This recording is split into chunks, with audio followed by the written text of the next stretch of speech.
రెండు తెలుగు రాష్ట్రాల్లో ఉండే ప్రజలకు వేణుస్వామి అంటే ఎవరో తెలియకుండా ఉండదు.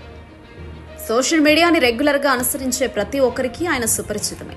ఎల్లప్పుడూ సెలబ్రిటీలు, రాజకీయ నాయకుల జాతకాల్లో దోషాలు ఉన్నాయని, వాళ్లు విడిపోతారని కామెంట్స్ చేస్తూ ట్రెండింగ్ లో ఉండే వేణుస్వామి, నాగచైతన్య, శోభిత నిశ్చితార్థం చేసుకున్న వెంటనే వాళ్ళిద్దరి జాతకాలను వివరిస్తూ పెళ్లైన 3 ఏళ్లకే వాళ్లు విడిపోతారంటూ కామెంట్స్ చేసిన సంగతి అందరికీ తెలిసిందే. ఈ విషయంపై ఆయన మీద సోషల్ మీడియాలో పెద్ద ఎత్తున ట్రోల్స్ నడుస్తూనే ఉన్నాయి. అయితే రీసెంట్ గా జర్నలిస్ట్ మూర్తి వివాదంలో కూడా వేణుస్వామి ట్రెండింగ్ లో ఉన్నారు.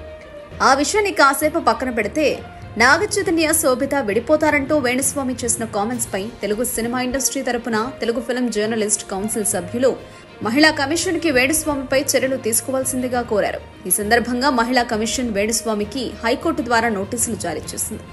ఈ అంశంపై వివరణ ఇవ్వాలని, 22వ తారీఖున కోర్టుకి హాజరు కావాలని వేణుస్వామిని ఆదేశించగా, నేడు ఆయన కోర్టుకి హాజరై వివరణ ఇచ్చారు. ఆయన వివరణకు సమ్మతించిన హైకోర్టు సమన్లపై స్టే విధించింది. దీంతో ప్రస్తుతం వేణుస్వామికి కాస్త ఊరట లభించింది. కానీ వేణుస్వామికి జర్నలిస్టు మూర్తి గండ నుండి తప్పించుకోవడం అంత సులువైన విషయం కాదు. ఎందుకంటే మూర్తిపై వేణుస్వామి దంపతులు చేసిన ఆరోపణలపై ఎలాంటి ఆధారాలు లేవు. అంతేకాకుండా తనపై చేసిన ఆరోపణలపై జర్నలిస్టు మూర్తి స్పందించిన తీరు చూస్తుంటే అతని తప్పేమీ లేదని స్పష్టంగా సామాన్యులకు సైతం అర్థమవుతోంది. అందుకే మూర్తి పోలీసులకు వేణుస్వామి దంపతులపై ఫిర్యాదు చేశారు. ఒకవేళ మూర్తి నిజంగానే ఈ దంపతులిద్దరిని 5 కోట్లు ఇవ్వమని బెదిరించుంటే పోలీస్ స్టేషన్లో కంప్లైంట్ ఇవ్వాలి.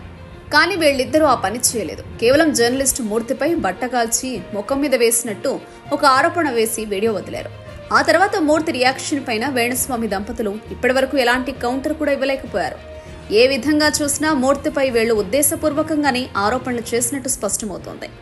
చట్టపరంగా మూర్తి వెళుతున్నారు కాబట్టి వేణుస్వామి పరువు నష్టం దావా కింద మూల్యం చెల్లించుకోక తప్పేలా లేదు.